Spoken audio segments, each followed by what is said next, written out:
트럼프 임기는 4년이잖아요. 정권이 바뀌면 정책이 또 바뀔 수 있잖아요. 그러면 가정이긴 하지만 다음 정부가 그 모순을 해결하기 위해서는 정책을 되돌려야 될 텐데 그럼 거기에 투자한 예를 들어서 뭐 현대자동차 31조를 투자한다고 하지만 그 돈은 어떻게 해야 됩니까? 말씀하시죠. 저는 그게 100% 다 돌려질 거라고 생각을 안 합니다. 왜냐하면은 바이든 정부가 들어서면 다 없어질 줄 알았습니다. 예. 그대로 갔습니다. 301조 매긴 그 중국의 19.3% 관세도 그대로 가고 그다음에 철강에 대한 관세도 그대로 가고 왜냐하면 제조 부흥이라는 목표는 약간의 수단과 정도의 차이는 있지만 트럼프 1기, 바이든, 트럼프 2기를 흐르는 그냥 기본적인 공통된 흐름입니다. 미국이 제조업을 해야지 중산층이 성장할 수 있는 그 채널의 경로가 열리고 혁신도 코딩만 한다고 혁신이 되는 게 아니라 제조 현장이 옆에 있어야 혁신이 되더라. 그렇기 때문에 기본적으로 미국이 제조업을 하겠다고 나온 흐름, 그거는 트럼프 2기가 끝나도 저는 바뀌지 않을 것 같습니다. 저도 유명희 교수님 의견에 굉장히 동의를 하는 게요. 좀 더 큰 어떤 거시적인 시각에서 보면 이건 단순히 미국의 어떤 질서라든지 미국의 정책이 바뀌거나 가는 거라기보다는 국제 질서가 바뀌는 것 중에 일환이라고 보시면 돼요. 미국이 전후에 세워놓았던 어떤 자유주의 국제 질서에서 가장 중요한 축이 자유무역이라고 볼 수 있거든요. 근데 이게 이제 해체되는 과정이다라고 보여져요. 알겠습니다. 두 분 말씀 들으니까 조금 그 머릿속에서 일목요연하게 정리가 되는 것 같습니다. 미국의 관세 정책 이후에 특히 EU라든가 중국, 뭐 그 전에 이제 캐나다하고 멕시코는 이미 지금 한 차례가 지나간 상황이기도 하고 반발이 굉장히 강합니다.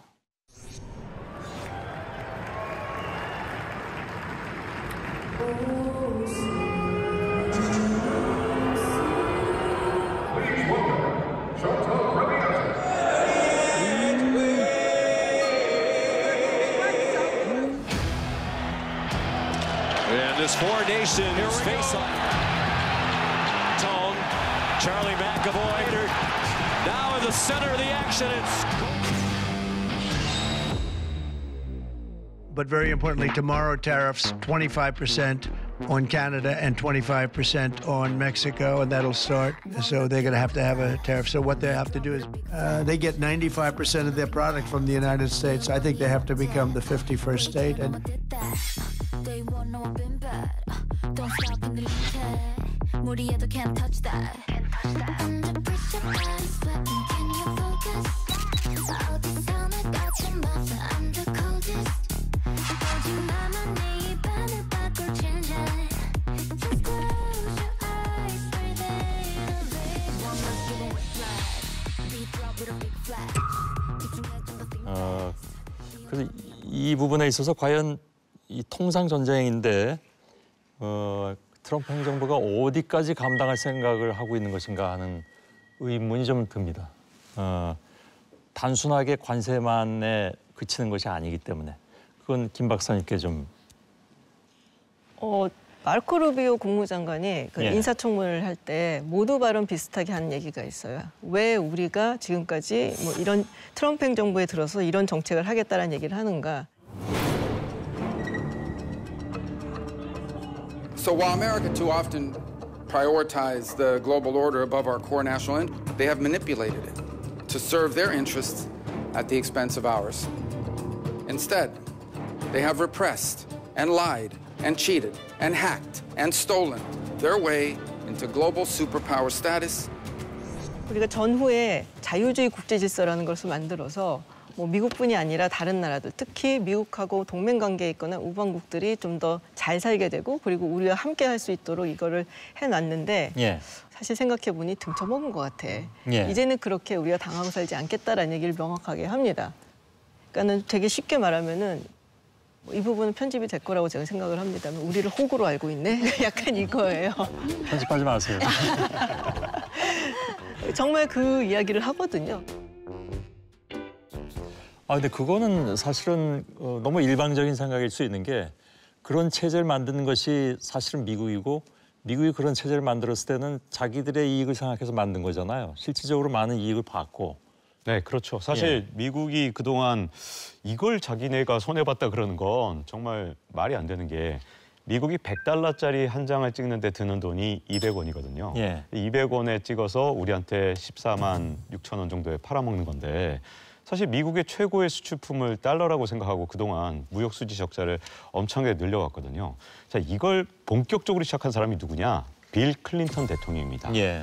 그 이유가 뭐냐면 사실은 미국의 제조업 기반을 레이건이 붕괴시켜 놓으니까 이제 중산층이 붕괴된 거예요. 예. 왜냐하면 서비스업은 전부 다 저임금 근로자들이 정말 많거든요. 중산층을 다시 이제 기반을 만들고 제조업을 다시 만들고 클린턴 때는 가능했는데 예. 4년 동안 이게 안 될 것 같은 거예요. 그래서 이제 꾀를 낸 거죠. 야, 이거 중국을 WTO에 가입을 시켜서 우리 중산층이 붕괴됐지만 이 사람들한테 중국산 아주 값싼 물건들을 공급해주면 이 사람들의 실질 임금이 다시 올라갈 것이다 라고 생각을 한 겁니다. 그래서 놀라운 일은 미국의 시간당 실질 임금을 2019년 기준으로 봤을 때 이 1973년엔 23달러였어요. 근데 레이건 때 이게 붕괴되면서 엄청 내려갔거든요. 한 19달러까지 내려갔는데 클린턴 때 올라갑니다. 중국에서 들어온 값싼 물건 때문에 물가가 떨어지니까 실질 임금이 올라간 거예요. 자, 이때부터 미국은 무역 수지 적자를 통해서 달러를 팔아먹고 예. 그렇게 해놓고 지금 와서는 그게 적반하장으로 다른 나라한테 당했다고 합니다. 예. 그 말씀드리니까 이제 속은 후련한데. 속은 후련하지만 저희가 이 현실은 또 알아야 그러게요, 되니까 예. 제가 계속 현실을 얘기해서 그 우울하다고 생각하시는 것도 같은데요. 예. 저는 이제 김 박사님 시각에서 같이 말씀을 드립니다. 예.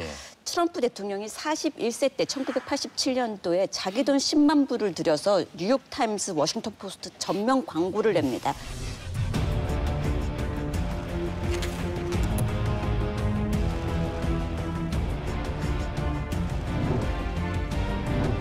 우리가 인적 희생과 비용을 지불하면서 지켜줬는데 그 나라들은 우리한테 정당한 대가를 지불하지 않고 오히려 무역 흑자를 내면서 이익을 보고 있는데 일본에게 관세를 매겨라. 15, 20%.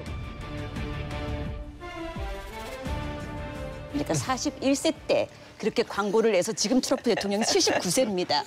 그러니까 이 40년간 계속 유지해온 소신에 가까운 그 생각인데 예. 각국이 반발하고 보복 관세가 이어지는 상황에서 이 고관세를 오래 갈 수는 없지만 그 4년 내내 관세 리스크는 예. 상존해 있을 것 같다는 점을 말씀드리고 혹- 싶습니다. 혹 정권이 바뀌더라도 이 부분에 있어서 지금 이 관세 정책이나 이런 것에 의해서 득을 본 부분이 명확하다면 그건 다음 정부도 민주당 정부라 해도 가져갈 것이고. 그렇습니다. 그러니까 약간 지금만큼의 수준은 아니어도 고관세 시대가 갈 수도 있다라는 거를 대비하면서 우리 기업들이 준비를 해야 될 것 같습니다. 예.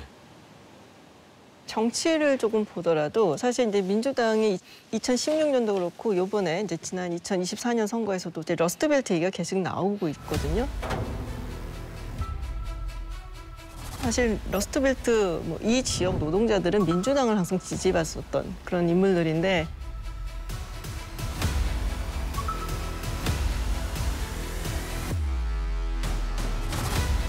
사실 생각해 보면은 뭐 세계화의 바람 때문에 가장 많이 이제 피해를 본 지역 사람들이 이 지역 사람들이고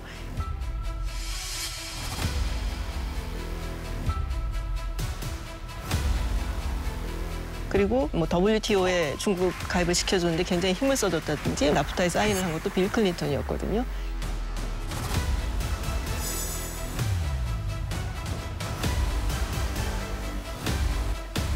그렇게 봤을 때 이 사람들 눈에는 민주당이 변했기 때문에 그리고 새로운 도널드 트럼프라는 인물이 자기들 이야기를 들어주기 때문에 뽑았던 거예요.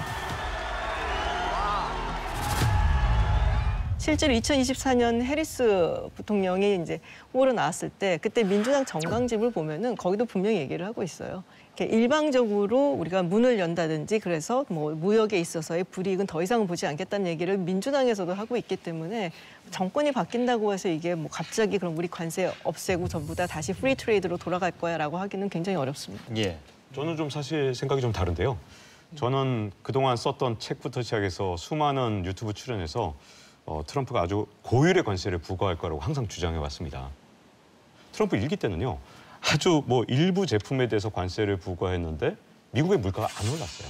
근데 그 이유는 그때 당시에는 디플레 기조였고 그다음 그 관세 규모가 굉장히 작았기 때문에 어설프게 관세를 부과해서 이걸 성공했다고 생각을 했거든요. 트럼프가 그 일기 때 성공을 기반으로 해서 이번에 엄청 세게 관세를 때릴 거라고 생각을 했는데 트럼프의 관세 정책이 지금처럼 시장의 혼란을 계속 갖고 오고 물가를 다시 뭐 예를 들어서 다시 한번 자극하게 되면 어떤 문제가 생기느냐.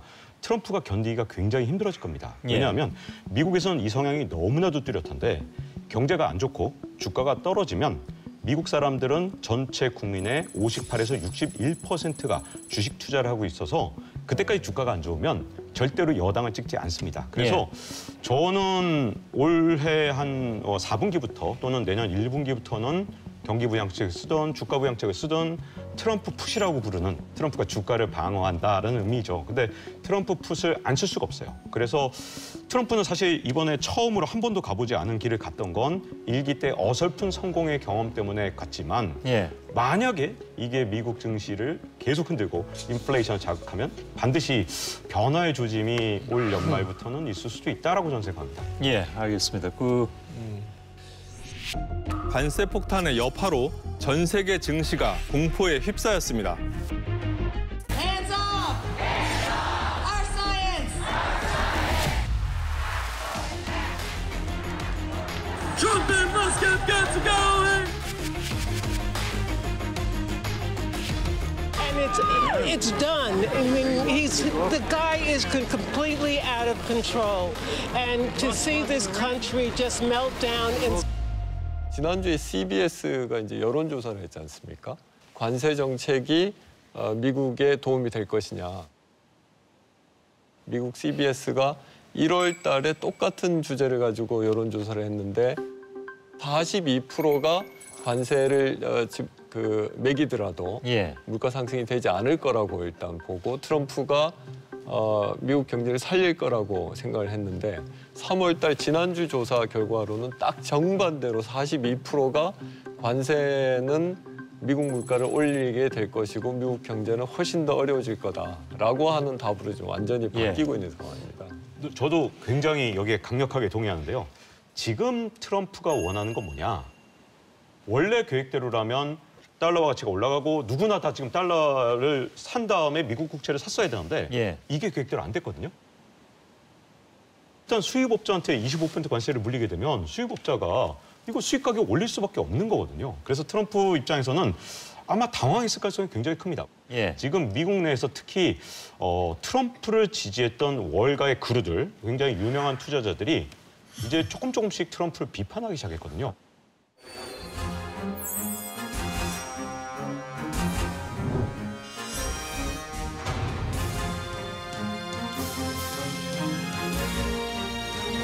이 자체가 벌써 미국 내 빠르고 큰 변화입니다.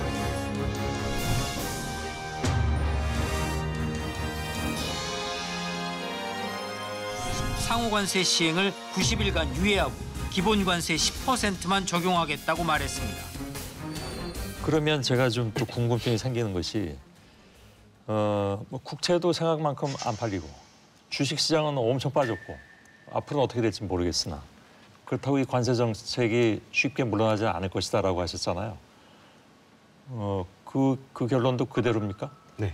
트럼프 대통령의 그러니까 소위 젊은 분들 말씀 많이 하시는 그 확신범이라고 얘기를 하잖아요.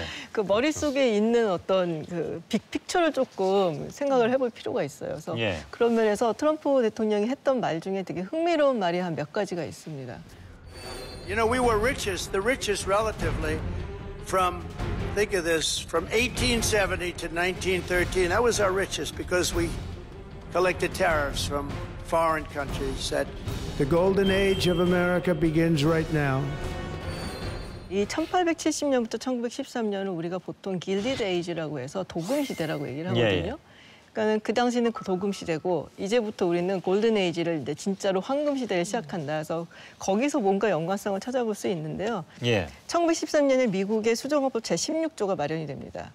그게 뭐냐면은 연방 정부가 본격적으로 소득세를 걷기 시작한 때예요. 그리고 그 전까지는 미국 연방 정부의 세원에서 가장 큰 비중을 차지하고 있었던 거의 80에서 90%를 차지하고 있었던 게 관세예요. 그만큼 관세를 굉장히 중요시 여기면서 이걸 많이 끌어들여갖고 연방정부의 세수를 마련하겠다가 하나고 어떻게 보면은 자기가 가지고 있는 그 빅픽처에 관세가 들어가 있는 거고 이게 돼야지 다른 것들도 가능한 거고 그런 식으로 이해를 해본다면은 이 관세라는 것이 뭐 쉽게 뭐에 의해서 흔들리고 뭐 주식시장이 뭐 좀 무너진다고 해서 본인이 포기하고 그렇게 할 것 같아 보이지는 않아요. 알겠습니다.